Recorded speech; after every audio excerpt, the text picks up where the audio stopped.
الحمد للہ رب العالمین والصلاة والسلام علی حبیبہ محمد وآلہ وصحبہ اجمعین۔ اعوذ باللہ من الشیطان الرجیم، بسم اللہ الرحمن الرحیم۔ اذ قال اللہ یا عیسیٰ انی متوفیک ورافعک الی ومطہرک من الذین کفروا وجاعل الذین اتبعوک فوق الذین کفروا الی یوم القیامہ ثم الی مرجعکم فاحکم بینکم فیما کنتم فیہ تختلفون فاما الذین کفروا فاعذبهم عذابا شدیدا فی الدنیا والآخرہ وما لهم من ناصرین واما الذین آمنوا وعملوا الصالحات فیوفیہم اجورہم واللہ لا يحب الظالمین۔ اللہم سبحانک لا علم لنا الا ما علمتنا انک انت العلیم الحکیم۔ مولاي صل وسلم دائما ابدا علی حبیبک من زانت بہ العصر۔ پچھلے سبق میں چل رہا تھا وَمَكَرُوا وَمَكَرَ اللَّهُ وَاللَّهُ خَيْرُ الْمَاكِرِينَ۔ انہوں نے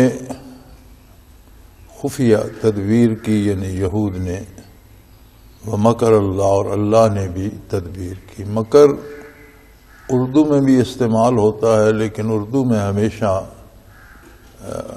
برے معنوں میں آتا ہے، کسی کی برائی کے لیے خفیہ تجویز کرنا، اور عربی میں خفیہ تدبیر کے معنوں میں آتا ہے اگر وہ تدبیر اچھائی کے لیے ہے تو اچھا ہوگا، برائی کے لیے ہے تو مفہوم برا ہوگا۔ یہود نے مکر کیا، خفیہ تدبیر کی عیسیٰ علیہ السلام کو راستے سے ہٹانے کی۔ علماء یہود نے الزام یہ لگایا کہ یہ شخص نبی ہونے کا دعویٰ کرتا ہے اور نئی کتاب کا دعویٰ کرتا ہے، حالانکہ ہمارے پاس پہلے تورات موجود ہے، اور یہ شخص نبی نہیں ہے اور لوگوں کو گمراہ کر رہا ہے اور عقائد خراب کر رہا ہے۔ بلکہ ایک دفعہ بادشاہ نے جواب طلبی کر کے عیسیٰ علیہ السلام کو چھوڑ بھی دیا۔ پھر بڑے اصرار سے یہودیوں نے دوبارہ مقدمہ بنوایا کہ دین تباہ ہو جائے گا، اور تدبیر یہ کی کہ آپ کو معاذ اللہ شہید کر دیا جائے۔ وَمَكَرَ اللَّهُ، اللہ نے بھی تدبیر کی، اللہ کریم نے، انہوں نے قتل کرنے کی تدبیر کی، اللہ کریم نے آپ کو بچانے کی تدبیر کی۔ وَاللَّهُ خَيْرُ الْمَاكِرِينَ، اور سب سے اچھی تدبیر کرنے والا تو اللہ جل جلالہ ہی ہے۔ اللہ کریم نے کیا تدبیر کی، وہ بہت عجیب بات تھی۔ فرمایا اذ قال اللہ یا عیسیٰ انی متوفیک ورافعک الی ومطہرک من الذین کفروا وجاعل الذین اتبعوک فوق الذین کفروا الی یوم القیامہ، کہ اے عیسیٰ آپ آزردہ نہ ہوں، پریشان نہ ہوں، میں آپ کو وصول کرنے والا ہوں۔ متوفی کا وفات، موت کو بھی اس لیے کہہ دیا جاتا ہے کہ روح واپس وصول کر لی جاتی ہے، لیکن یہاں بات روح کی نہیں ہو رہی، یہاں بات ہو رہی ہے عیسیٰ علیہ السلام کے ساتھ، اور عیسیٰ روح کا نام نہیں ہے، بلکہ عیسیٰ بدن اور روح مل کر، روح مال جسد عیسیٰ علیہ السلام اللہ کے نبی تھے، صاحب کتاب رسول تھے، اور صرف روح کہلائے گی، بدن کہلائے گا۔ جب روح اور بدن جمع ہوتے ہیں تو مکمل انسان ہوتا ہے۔ اور جب اللہ نے فرمایا یا عیسیٰ، تو اس کا مطلب ہے کہ عیسیٰ علیہ السلام کو اللہ نے اپنے ہاں وصول کر لیا، اور فرمایا وَرَافِعُكَ إِلَيَّ، میں تجھے اپنے پاس اٹھا لوں گا۔ وَمُطَہِّرُكَ مِنَ الَّذِينَ كَفَرُوا، اور کافروں کے کفر اور ان کی شرارت اور ان کی برائی سے آپ کو محفوظ کر دوں گا۔ وَجَاعِلُ الَّذِينَ اتَّبَعُوكَ فَوْقَ الَّذِينَ كَفَرُوا إِلَى يَوْمِ الْقِيَامَةِ، اور جو لوگ آپ کا اتباع کریں گے ان کو قیامت تک کافروں پر میں فضیلت دوں گا، غالب رکھوں گا۔ ثم الی مرجعکم، پھر تم سب کو میرے پاس واپس آنا ہے، فاحکم بینکم فیما کنتم فیہ تختلفون، تو جن باتوں میں تمہیں اختلاف تھا ان کا فیصلہ روز حشر میں کروں گا۔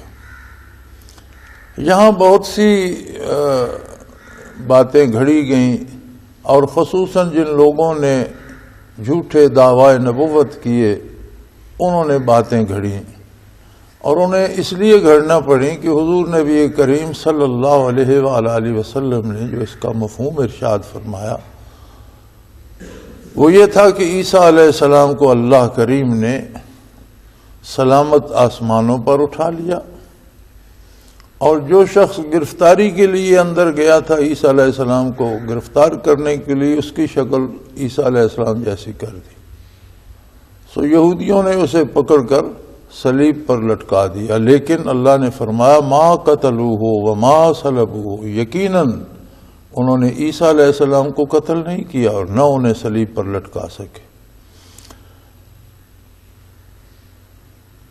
اللہ کریم نے یہ تدبیر کی کہ عیسیٰ علیہ السلام کو زندہ آسمانوں پر اٹھا لیا۔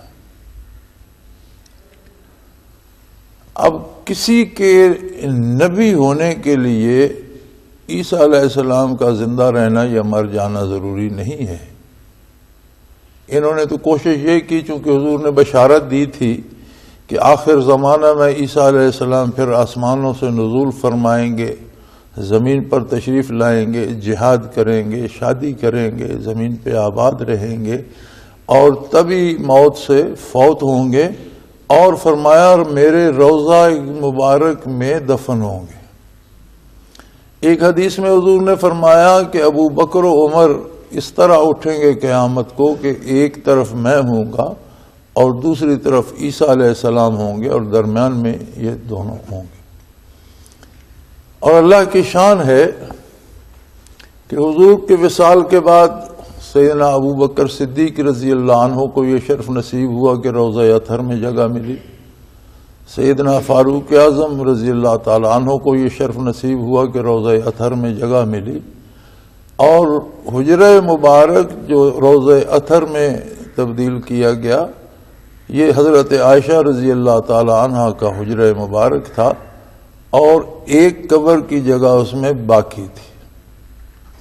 اس کے بعد بھی بڑے عظیم لوگ دنیا سے رخصت ہوئے، حضرت علی کرم اللہ وجہ الکریم فوت ہوئے، حسنین کریمین فوت ہوئے، اور کبار صحابہ کرام کا وصال ہوا، حضرت عثمان رضی اللہ عنہ کا وصال ہوا، ذی النورین تھے، اور آپ کی 2 صاحبزادیاں حضور کے نکاح میں، حضرت کے نکاح میں تھیں حضور کی 2 صاحبزادیاں۔ اس کے باوجود کوئی چوتھی ہستی یہ شرف نہ پا سکی، اور آج تک وہ جگہ خالی ہے، اور جس طرح حضور صلی اللہ علیہ وسلم کا ارشاد ہے عیسیٰ علیہ السلام ہی وہاں دفن ہوں گے۔ اجرائے نبوت کا تعلق جو ہے اس کو عیسیٰ علیہ السلام کی وفات سے جوڑنا ان کی مجبوری اس لیے بن گئی کہ جھوٹے مدعیان نبوت نے کہا کہ میں ہی وہ عیسیٰ ہوں جس کی خوشخبری حضور نے دی تھی، اور وہ عیسیٰ فوت ہو چکے ہیں۔ جہاں تک ختم نبوت کا تعلق ہے تو یہ ختم نبوت کی رٹ لگی رہتی ہے، اور عام آدمی سمجھ نہیں پاتا کہ اصل بات کیا ہے۔ ختم نبوت سے یہ مراد نہیں ہے کہ نبوت کوئی تمغہ ہوتا ہے اور وہ اتنے ہی بنے تھے، وہ تمغے ختم ہو گئے، یا اب اللہ نبی پیدا نہیں کر سکتا، یا بلکہ ختم نبوت سے مراد جو بالوضاحت نبی کریم صلی اللہ علیہ وسلم نے ارشاد فرمائی وہ یہ ہے کہ ایک عالی شان محل ہو، حدیث شریف میں موجود ہے کہ ایک عالی شان عمارت ہو، بہت ہی خوبصورت، بہت شاندار، بہت مضبوط، لیکن اس میں ایک جگہ خلا ہو، ایک خالی جگہ ہو، اور دیکھنے والا جب دیکھے تو اسے پتہ چلے کہ بھئی یہ عمارت تو بہت مضبوط، بہت خوبصورت ہے، لیکن یہ جگہ اس دیوار میں یا اس دروازے کے پاس یا اس طرف یہ جگہ خالی ہے۔ تو حضور صلی اللہ علیہ وسلم کا ارشاد ہے انا تلک اللبنہ، میں وہ وجود ہوں جس نے اس خلا کو پر کر دیا. یعنی نبوت کی جو امارت تھی وہ بحمد اللہ مکمل ہو گئی. اب اس پر کسی نئی اینٹ کا اضافہ نہیں ہوگا، کوئی نیا نبی نہیں آئے گا. ختم نبوت سے مراد یہ ہے کہ اللہ کریم نے جو چاہا اور منشاء باری کے مطابق جو نبوت مکمل ہونا تھی حضور صلی اللہ علیہ وسلم کی بعثت سے وہ مکمل ہو گئی. اب اس کے بعد کوئی نیا نبی نہیں آئے گا. بعض نے کہا ختم سے مراد مہر ہوتی ہے اور حضور وہ مہر ہے جس سے نبی بنتے ہیں. یہ سارے ہیلے حوالے جھوٹے مدعیان کے اور کذابوں کے ہیں اور دجالوں کے ہیں. نبی کریم صلی اللہ علیہ وسلم نے بالوضاحت اس مسئلے کو حل فرما دیا کہ نبوت مکمل ہو گئی. اب قیامت تک نبوت حضور ہی کی رہے گی. اب یہ بات بھی قابل غور ہے کہ نبوت مکمل ہو گئی تو اللہ کریم نے ایک نبی کو باقی رکھ لیا، پھر وہ نزول فرمائیں گے اور پھر دنیا میں آئیں گے.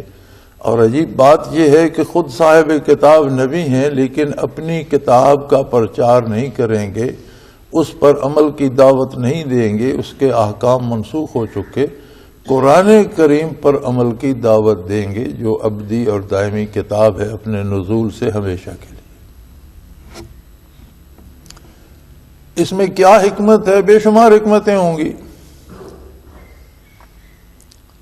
اور کائنات میں جس طرح دنیا میں ایک ظاہر نظام ہے جو ہمارے سامنے ہے اور جس پہ سائنس نے بڑی تحقیق کی ہے اور بہت کچھ دریافت کر لیا ہے، وہ ہے سیاروں کا نظام، سورج، چاند، ستاروں کی گردش اور ان کا نظام. اس سے رات دن بھی بنتے ہیں، اس سے بادل بھی بنتے اور برستے ہیں، اس سے موسم بھی آتے اور جاتے ہیں، اس سے گرمیاں، سردیاں، خزاں اور بہار بھی ہوتی ہے.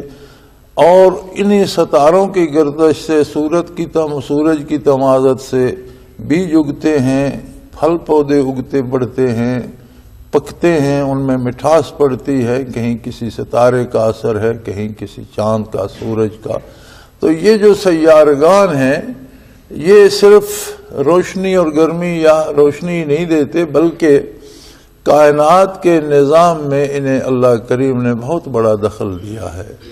اور موسموں کا تغیر و تبدل، راتوں کا دنوں کا آنا جانا، چیزوں کا اگنا، فصلوں کا ہونا، پھلنا، بڑھنا، سوکھنا، یہ سارے کام میں ان کی مداخلت موجود ہے. بلکہ ایک دفعہ سویڈن میں ایک تجربہ کیا گیا کہ بندرگاہ میں، جو سویڈن کی بندرگاہ تھی، اس میں پانی، سمندر کی لہریں بہت زور سے آتی تھیں اور کھڑے ہوئے لنگر انداز جہازوں کو ڈسٹرب کرتی تھی.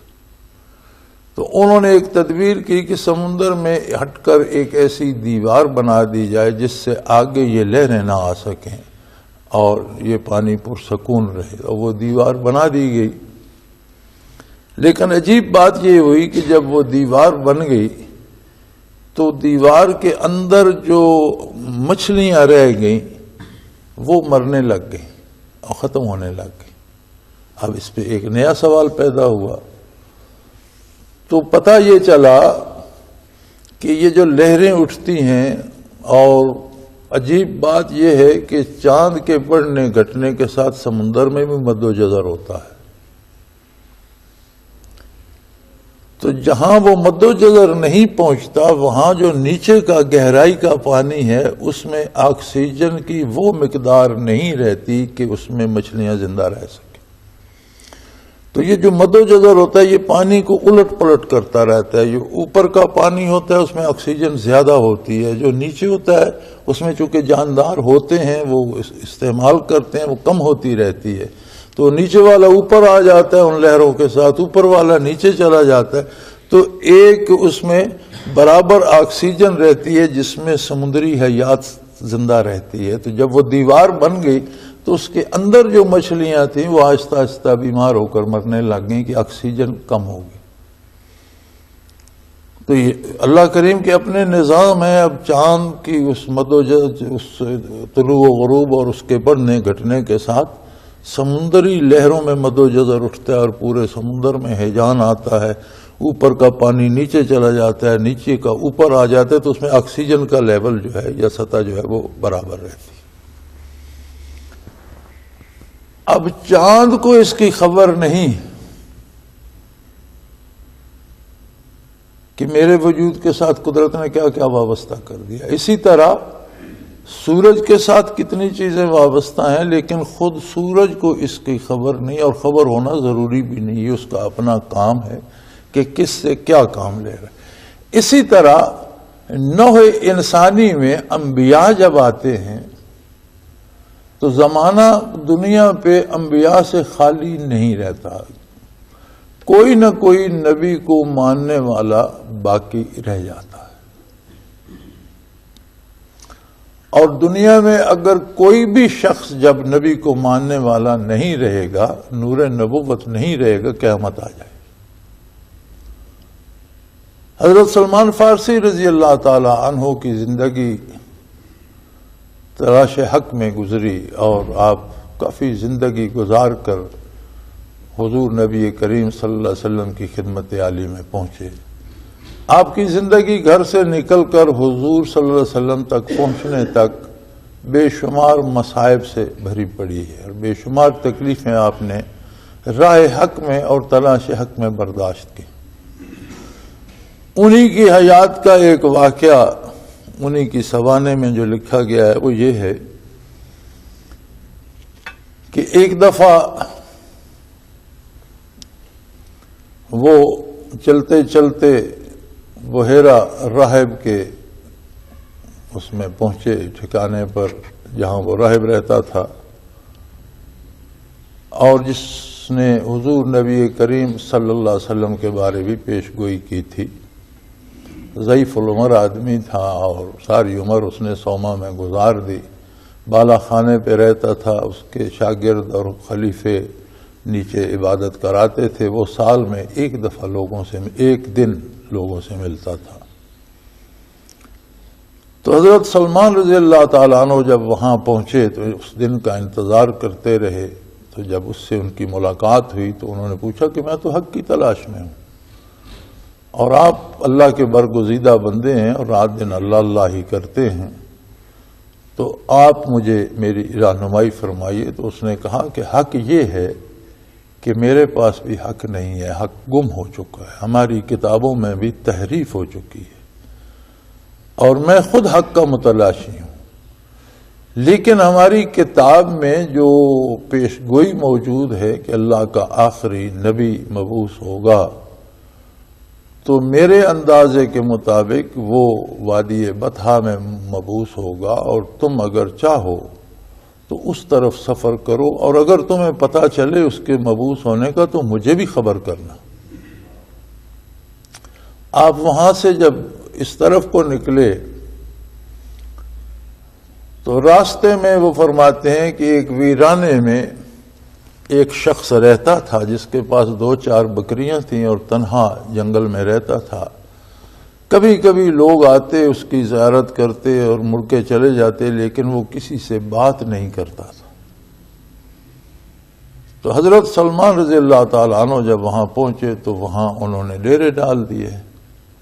تو کافی عرصہ اس نے ان سے بھی بات نہ کی. بالآخر ایک دن وہ ان سے گویا ہوا کہ لوگ آتے ہیں چلے جاتے ہیں, تم یہاں کیوں پڑ رہے ہو؟ انہوں نے عرض کی کہ لوگ تو آتے ہیں دنیاوی باتیں لے کر اور سمجھتے ہیں کہ آپ کی زیارت سے اور آپ کے پاس بیٹھنے سے انہیں دنیا کی نعمتیں ملیں گی, لیکن میں حق کی تلاش میں ہوں. مجھے دنیا کا نہیں, مجھے اللہ کا راستہ چاہیے, مجھے حق چاہیے, اور میں اس امید پہ بیٹھا ہوں کہ یقیناً آپ کے پاس حق ہوگا اور آپ میری رہنمائی فرمائیں گے. تو اس نے کہا بات یہ ہے کہ تمہارا یہ اندازہ درست ہے, میرے پاس صحیح دین عیسوی موجود ہے اور میں جانتا ہوں تعلیمات عیسیٰ علیہ السلام کو اور ان پر عمل بھی کرتا ہوں, لیکن حالات اتنے بگڑ چکے ہیں اور دین میں اتنی خرابی آ گئی ہے کہ اگر میں زبان کھولوں اور حق بات کروں تو مجھے کافر کہہ کر قتل کر دیا جائے گا، میری بات کوئی نہیں مانے گا۔ لوگ مجھے گمراہ اور بے دین کہیں گے، بجائے اس کے کہ اپنی اصلاح کریں، اپنی اصلاح نہیں کریں گے، مجھ پر الزام لگا کر مجھے قتل کرنے کی کوشش کریں گے۔ میں اس لیے خاموشی سے بیٹھا ہوں۔ لیکن میری موت کے ساتھ دنیا سے وہ آخری آدمی بھی اٹھ جائے گا جس کے پاس حق ہے، اور دنیا کبھی حق سے خالی نہیں رہتی۔ اگر میں مر جاؤں تو تم میری چادر میں میرا جنازہ کر کے یہیں گڑھا بنا کر میری چادر میں مجھے دفن کر دینا۔ میرے پاس جو یہ 4-5 بکریاں ہیں یہ تم لے لینا، اور تم سفر کرنا مکہ مکرمہ کی طرف۔ یہ بات یقینی ہے کہ جس دن میری روح پرواز کر جائے گی اس دن اللہ کا نبی اعلان نبوت کر دے گا، نبی، چونکہ دنیا حق سے خالی نہیں رہتی، اور میں وہ آخری بندہ ہوں جس کے پاس حق ہے۔ تو میری موت کے ساتھ اللہ کا آخری نبی اپنی نبوت کا اور بعثت کا اعلان کر دے گا۔ تم وہاں پہنچنے کی کوشش کرو، پھر حق وہ ہوگا۔ تو انہوں نے عرض کی کہ جب تک آپ ہیں تب تک تو آپ مجھے، اس نے کہا میرا وقت پورا ہو چکا ہے، تم انتظار کرو۔ وہ 2-4 روز میں ہی فوت ہو گیا۔ آپ نے اس کو غسل کفن، اسی چادر کا کفن دے کر دفن کر دیا۔ وہ بکریاں لے کر چل پڑے۔ آگے یہود کے ایک قبیلے کے ہاتھوں قابو آ گئے، انہوں نے بکریاں بھی چھین لی اور انہیں غلام بنا لیا، اور بڑی ایذا دی انہیں، اور بڑی تکلیفوں کے بعد، لمبی کہانی ہے۔ میں عرض یہ کرنا چاہتا تھا، بڑی دیر بعد پھر حضور کی خدمت میں عالی میں پہنچے، بڑی مصیبتوں کے بعد، تو میں عرض یہ کرنا چاہتا تھا کہ زمین حق سے خالی نہیں رہتی۔ اہل حق زمین اور آسمان کی حیات کا، دنیا کی حیات کا مدار ہے، سبب ہیں اس کائنات کے قائم رہنے کا۔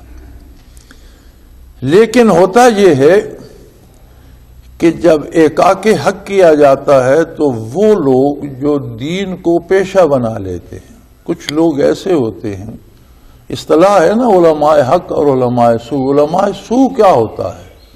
علماء حق تو حق کے علماء ہو گئے، اور سو کہتے ہیں برائی کو، تو برائی کے بھی علماء ہوتے ہیں۔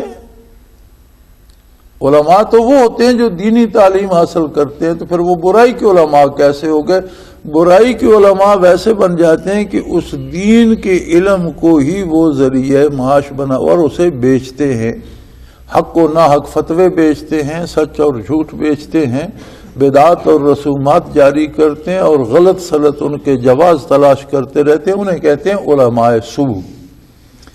تو جب بھی کوئی حق کی بات کرتا ہے علماء سو اس کے خلاف فتوے دیتے ہیں۔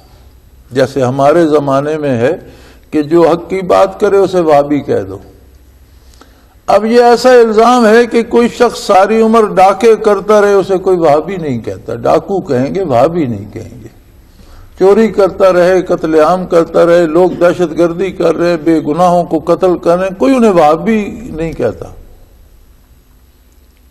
لیکن اگر کسی بدعت کے خلاف، کسی رسم بد کے خلاف سنت کی بات کریں، حق کی بات کریں، اور کہیں کہ یہ رسم غلط ہے اور یہ دین کے خلاف ہے، تو کہیں گے یہ وہابی ہے۔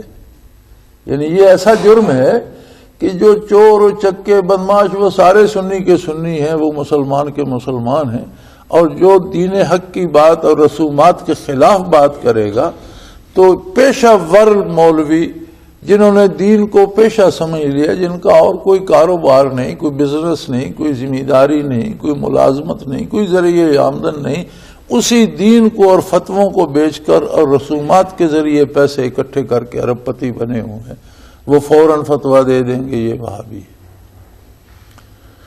تو یہی فتویٰ عیسیٰ علیہ السلام پر بھی لگا کہ جناب یہ شخص تو دین سے بغاوت کر رہا ہے، ہمارے پاس تورات موجود ہے، یہ کہتا ہے میں نئی کتاب لے آؤں، نئی کی کیا ضرورت، اور یہ اعلان نبوت کیے بیٹھا ہے، تو یہ لوگوں کو گمراہ کر، چنانچہ بادشاہ نے آپ کو قتل کرنے کا اور سولی دینے کا حکم دے دیا۔ تو جس مکان میں تھے آپ، جو وہ بڑی شوق سے بڑی خوشی سے، جس نے ایک بندے نے چغلی کی تھی کہ مجھے علم ہے فلاں جگہ، انہوں نے کہا تم ہی پکڑ کر لے آؤ، بلا لو اسے باہر۔ جب وہ اندر گیا تو عیسیٰ علیہ السلام کو اللہ کریم نے آسمانوں پہ اٹھا لیا اور اسے عیسیٰ علیہ السلام کا متشکل کر دیا۔ وہ اپنے کیے کی سزا اس نے یوں پائی کہ باہر نکلا کہ اندر تو کوئی، انہوں نے کہا تم تو عیسیٰ ہو، تم کہتے ہو اندر کوئی نہیں۔ وہ کہتا تھا میں فلاں ہوں، وہ کہتے تھے تم ہی تو عیسیٰ ہو۔ چنانچہ انہوں نے اسے سولی پہ لٹکا دیا۔ اللہ نے یہ تدبیر کی کہ انہیں آسمانوں پہ اٹھا لیا۔ اب ہمارے یہ جو جھوٹے، یہ تو وہ بات ہے جو نبی کریم صلی اللہ علیہ وسلم نے ارشاد فرمائی۔ جھوٹے مدعیان نبوت نے اس پہ بڑا زور دیا، متوفی کا تمہیں میں، متوفی سے مراد انہوں نے موت رکھی کہ تمہیں موت دے کر اٹھا لوں گا۔ بھئی بات سمجھنے کی یہ ہے کہ وہ عیسیٰ علیہ السلام کو موت ہی دینا چاہتے تھے، تو اللہ نے کیا تدبیر کی، وہ موت نہیں دیں گے تجھے، میں موت دے دوں گا۔ اگر اس کا معنی موت لیا جائے تو عیسیٰ علیہ السلام کا قصہ تو ختم ہو گیا نا، یہودیوں نے قتل کر دیا یا اللہ نے موت دے دی، تو عیسیٰ تو ختم ہو گئے۔ تو فرق کیا ہوا اللہ کی تدبیر میں؟ اگر انہوں نے مکر کیا تھا عیسیٰ علیہ السلام کو موت دینے کا، قتل کرنے کا، شہید کرنے کا، تو تدبیر الہی تو بچانے کی تھی نا، نہ کہ موت دینے کی۔ یا یہ کہا جائے جی کہ موت دے دی اللہ نے اور روح آسمانوں پہ اٹھا لی، تو ہر نیک بندے کی روح اوپر اٹھا لی جاتی ہے۔ جو بھی نیک بندہ فوت ہوتا ہے اس کو روح علیین میں لے جاتا ہے اللہ کریم، وہ عالم بالا میں چلی جاتی ہے، قبر کے ساتھ، وجود کے ساتھ اس کا ربط رہتا ہے ہر ذرے کے ساتھ، لیکن گھر تو اس کا عالم بالا میں ہوتا ہے۔ تو پھر عیسیٰ علیہ السلام میں اور دوسرے مرنے والوں میں فرق کیا رہا کہ صرف یہودیوں کے ہاتھوں قتل نہ ہوئے، اللہ نے خود مار دیے، تو مقصد ان کا تو پورا ہو گیا۔ یہ مفہوم نہیں ہے۔ عیسیٰ علیہ السلام کو اللہ کریم نے زندہ آسمانوں پہ اٹھا لیا، اور حضور صلی اللہ علیہ وسلم فرماتے ہیں جوان تھے، نوجوان تھے، اور جب تشریف لائیں گے تو نوجوان ہوں گے۔ ان یومن عند ربک کالف سنۃ مما تعدون۔ سن عیسوی عیسیٰ علیہ السلام کے رفع آسمانی سے شروع ہوتا ہے، تو اس کا مطلب ہے 2000 سال ہو گئے، 21ویں صدی جا رہی ہے نا عیسوی، تو 2000 سال ہو گئے۔ عند اللہ 1000 سال کا ایک دن ہے آسمانوں پر۔ اس کا مطلب ہے کہ آپ کو آسمانوں پر 2 دن گزرے، زمین پر 2000 سال بیت گئے، آسمانوں پر 2 دن گزرے۔ تو اگر 10 دن بھی اور رہیں گے، 30 دن بھی اور رہیں گے، 60 دن بھی اور رہیں گے، تو کیا 2 مہینے 4 مہینے میں جوانی میں فرق آ جائے گا؟ لہذا جب تشریف لائیں گے تو ویسے ہی نوجوان ہوں گے، یعنی چند دن کا فرق ہوگا نا۔ تو اگر 1000 صدی بھی بیت جائے عیسیٰ علیہ السلام کے بعد تو 1000 دن ہی گزرے گا نا، تو 1000 دن میں تو کوئی بوڑھا نہیں ہو، 3 سالوں میں کون بوڑھا ہو جائے گا؟ کیوں تشریف لائیں گے؟ یہ بڑا عجیب سوال ہے کہ اگر اللہ کو نبوت باقی رکھنا تھی تو اور نبی بھیج دیتا حضور صلی اللہ علیہ وسلم کو، اور بعد میں اگر تکمیل آپ کی ذات سے کرنی تھی تو آپ اور بعد میں تشریف لے آتے، لیکن اس کا اپنا ایک نظام ہے۔ آپ اپنے وقت پہ تشریف لائے، آپ صلی اللہ علیہ وسلم کی ضرورت تھی کہ پورے جہان کا ایک نبی ہو۔ اس کی وجہ آج سمجھ میں آتی ہے کہ دنیا بڑھ رہی تھی، عقل انسانی اس طرف بڑھ رہی تھی کہ پوری دنیا ایک گاؤں بن جائے، ایک گلوبل ولیج بن جائے۔ اب ایک گاؤں میں کتنے دین ہونے چاہیے اور کتنے نبی ہونے چاہیے؟ اللہ نے پہلے سے ایک نبی ایسا بھیج دیا جو پوری دنیا کے لیے ایک ہی نبی اور ایک ہی رسول ہے اور رہے گا، اور ایسا دین دے دیا جو پوری دنیا کے لیے ہر موسم ہر حال میں قابل عمل ہے۔ تو سوال بعد میں پیدا ہوا، گلوبل ولیج 1400 سال بعد بنا، اللہ نے اس کی تکمیل 1400 سال پہلے کر دی۔ جس طرح ستاروں سیاروں کے ساتھ ظاہری دنیا کی رویدگی وابستہ ہے، اسی طرح انبیاء اور رسل کے ساتھ ایمانیات کا تعلق ہے، حالات کا تعلق ہے، لوگوں کے مزاجوں کا اور ضمیر کا تعلق ہے۔ جب نبی دنیا سے اٹھتا ہے تو نبی کے جانشین ہوتے ہیں، ان وجودوں کے ساتھ وہ تعلق وابستہ ہو جاتا ہے۔ جہاں چاند کی روشنی نہیں پہنچتی وہاں ستارے چاند کی جگہ روشنی دیتے ہیں۔ قطبین میں چاند اور سورج کم کم نکلتے ہیں لیکن قطبی ستارے روشنی دیتے ہیں اور وہ سارا سسٹم چلتا رہتا ہے۔ اسی طرح جب انبیاء دنیا سے پردہ فرماتے ہیں تو ان کے جانشینوں کے وجودوں کے ساتھ وہ چیز وابستہ ہو جاتی ہے۔ اسی طرح صحابہ تابعین تبع تابعین جب چلے جاتے ہیں تو اولیاء اللہ ہوتے ہیں اور ان میں مناصب ہوتے ہیں، اقطاب ہوتے ہیں۔ اب قطب ارشاد جو ہوتا ہے تو دینی معلومات کا اور لوگوں کو دین جاننے کا جو شعبہ ہے وہ اس کے وجود کے ساتھ وابستہ ہوتا ہے اور اس کے مزاج کے مطابق ہوتا ہے۔ اسی طرح قطب مدار کے مزاج کے مطابق لوگوں کے سیاسی خیالات ڈیولپ ہوتے ہیں اور امور دنیا اور نظام دنیا ڈیولپ ہوتا ہے، لوگوں کی سوچ اس طرح بن جاتی ہے۔ اور یہ ضروری نہیں ہوتا کہ قطب مدار کو یا قطب ارشاد کو یا قطب الاقطاب کو یا ان کو پتہ بھی ہو کہ میں قطب ہوں یا میں غوث ہوں۔ جس طرح ضروری نہیں کہ سورج کو پتہ ہو میرے وجود کے ساتھ کیا وابستہ ہے، جس طرح چاند کو خبر نہیں کہ میرے طلوع و غروب کے ساتھ کیا کیا وابستہ ہے، اسی طرح ان لوگوں کو بھی اللہ بتا بھی دیتا ہے، پتہ ہوتا بھی ہے، لیکن ضروری نہیں ہوتا کہ وہ خود بھی جانتے ہوں کہ میں وہ بشر ہوں جس کے ساتھ یہ حالات وابستہ ہیں، بلکہ جس وجود میں انوارات الہی اور برکات نبوی ہوتی ہیں ان میں سے اللہ منتخب فرما لیتا ہے جس کو جو چاہے منصب دے دیتا ہے اور حالات و واقعات اس کے وجود کے ساتھ وابستہ ہو جاتے ہیں۔ عیسیٰ علیہ السلام کے نزول میں جو میں سمجھا ایک حکمت یہ بھی ہے کہ ایسا دور آئے گا کہ اولیاء اللہ کی قوت اس تاریکی میں ناکام ہو جائے گی، اتنی ظلمت بڑھ جائے گی کہ ولی کے وجود کے ساتھ لوگوں کی اصلاح ممکن نہیں رہے گی۔ اقطاب اور غوث اور یہ فیل ہو جائیں گے، ہوں گے، لیکن ظلمت اتنی بڑھ جائے گی، گناہ اتنا بڑھ جائے گا، برائی اتنی بڑھ جائے گی کہ اس ولی کے وجود کی برکات اس کو سنبھالنے کے لیے کافی نہیں ہوں گے۔ وہاں قوت نبی کی چاہیے ہوگی کہ اس برائی کا مقابلہ کرے۔ تو نیا نبی تو اللہ نے مبعوث نہیں کرنا، اللہ نے پہلے نبیوں میں سے ایک نبی کو محفوظ رکھ لیا کہ جب ضرورت پڑے گی مخلوق کو تو میں پھر سے ایک نبی بھی۔ اب روحانی قوت تو عیسیٰ علیہ السلام میں نبی کی ہوگی نا، اتباع بے شک حضور کا کریں گے، قرآن کریم کا کریں گے، لیکن بات کرنے والا تو اللہ کا نبی ہوگا، اس کی روحانی قوت تو نبوت کی ہوگی، تب جا کر لوگ اصلاح پذیر ہوں گے۔ تو یہ حکمت الہیہ اور بے شمار حکمتیں ہوں گی جو میں جان سکا۔ یہ حکمت الہیہ اس میں یہ بھید ہے کہ ان کے وجود باوجود سے، ان کے تشریف لانے سے پھر اصلاح امت ہوگی، پھر لوگ جہاد کے لیے کھڑے ہوں گے، پھر برائی کے خلاف لوگ جمع ہوں گے اور پھر برائی کو مٹا کر دین کو غالب کیا جائے گا۔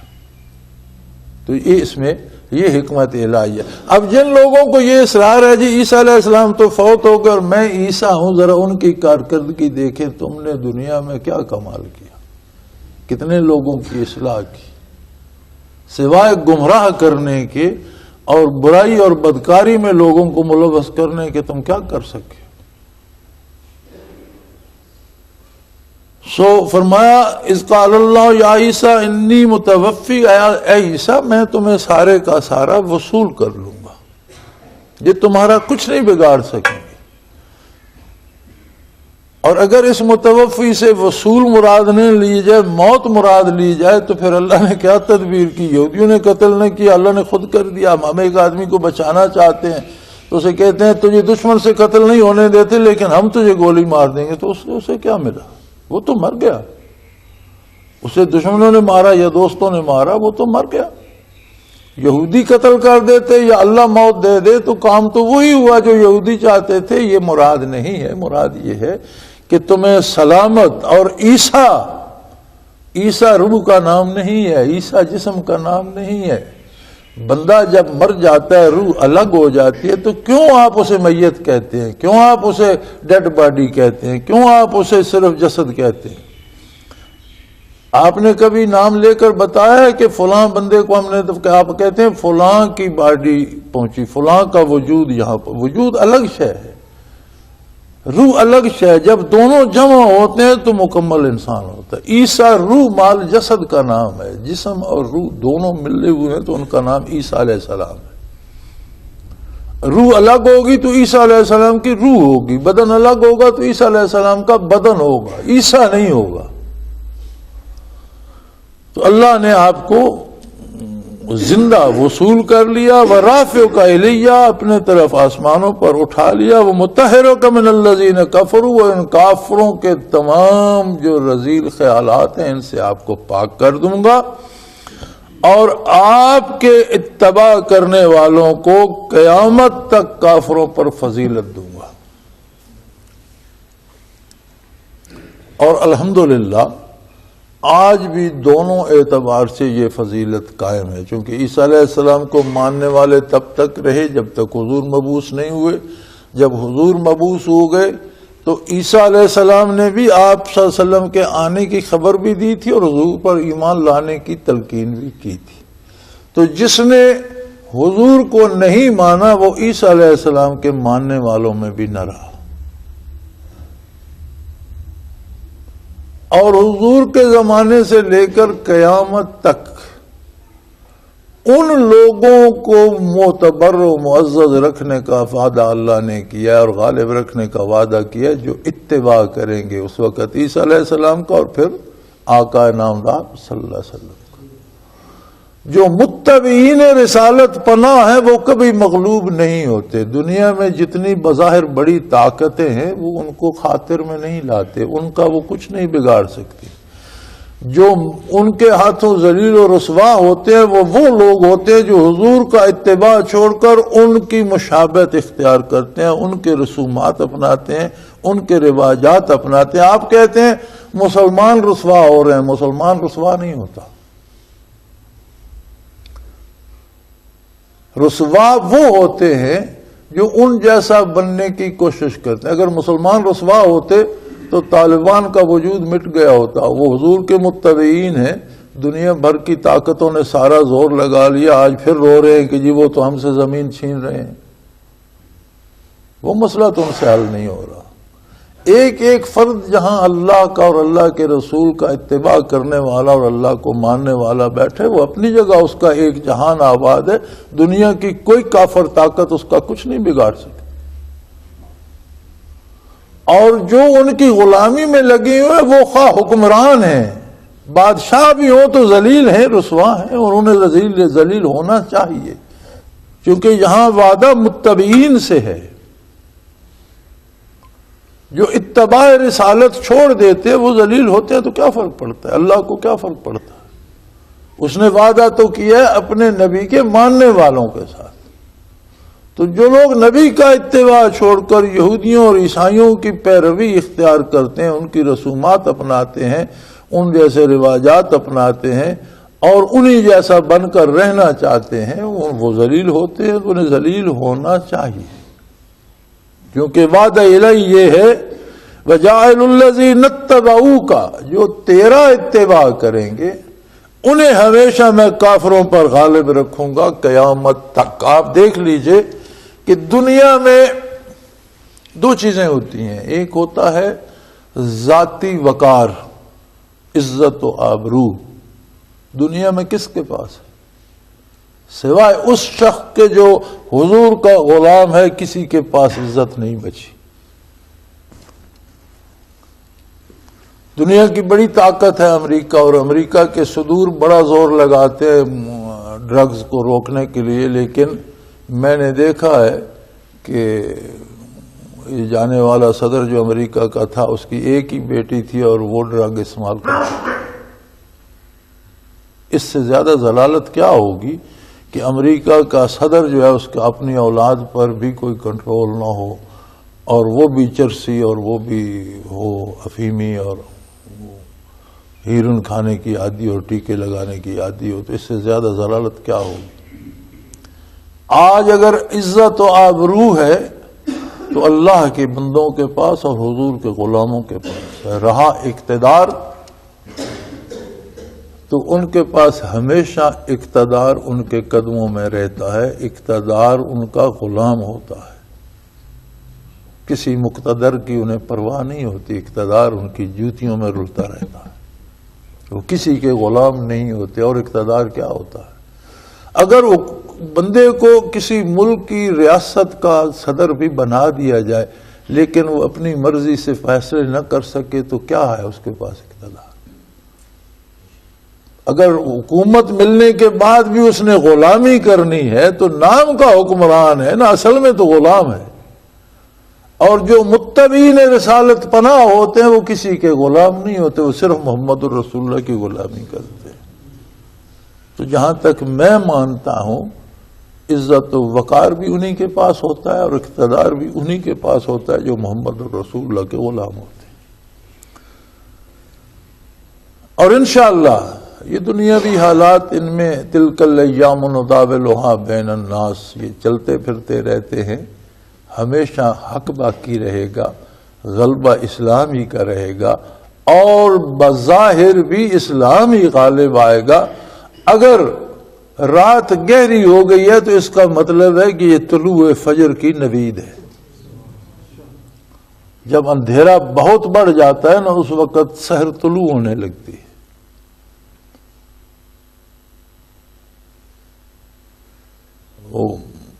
علامہ مرحوم نے کہا تھا نا، اگر عثمانیوں پر کوہ غم ٹوٹا تو کیا غم ہے کہ خون 100,000 انجم سے ہوتی ہے سحر پیدا، کہ لاکھوں ستارے جو ہیں وہ ڈوبتے ہیں تو سورج طلوع ہو جاتا ہے۔ تو اگر اللہ کے نیک بندے بھی شہید ہو رہے ہیں تو یہ طلوع فجر کے امکانات ہیں کہ ستارے مٹ رہے ہیں، تو اس کا مطلب ہے سورج طلوع ہوگا۔ اس کا یہ مطلب نہیں کہ دین مٹ جائے گا، نہیں، وہ خوش نصیب ہیں جو اللہ کی راہ میں شہید ہو رہے ہیں، اور جو فساد کر رہے ہیں یہ بد نصیب ہے۔ مظلوموں کو، بے گناہ لوگوں کو، شہریوں کو قتل کرنا، وہ اگر امریکہ کا صدر کرے تو وہ بھی ظالم ہے، اور اگر ایک عام آدمی اٹھ کر کسی پر گولی چلا دے، مسجد میں بم پھینک دے تو وہ بھی ویسا ہی ظالم ہے، وہ بھی بے گناہ لوگوں کو مارنے والا ہے۔ لیکن جو واقعی راہ حق میں شہید ہو رہے ہیں تو یہ وہ ستارے ہیں جو طلوع فجر کے لیے غروب ہو رہے ہیں۔ انشاءاللہ فجر طلوع ہوگی، دین باقی رہے گا، اللہ کے بندے باقی رہیں گے اور اللہ کی عظمت باقی رہے گی اور غلبہ دین حق کو ہی ہوگا۔ یہ اللہ کا وعدہ ہے کہ میں آپ کے اتباع کرنے والوں کو قیامت تک غالب رکھوں گا۔ ثم الیہ مرجعکم، پھر تم سب نے پلٹ کر میرے ہی پاس آنا ہے۔ فاحکم بینکم فیما کنتم فیہ تختلفون، جن باتوں میں لوگ جھگڑا کرتے ہیں اور جو ناحق پہ اصرار کرتے ہیں اور اہل حق پہ فتوے لگاتے ہیں وہ بھی میرے پاس آئیں گے، متبعین حق بھی میرے پاس آئیں گے، تو ان ساری باتوں کو میں طے کر دوں گا پورے انصاف کے ساتھ کہ کون حق پر تھا اور کون جھوٹا تھا۔ وآخر دعوانا الحمدللہ رب العالمین۔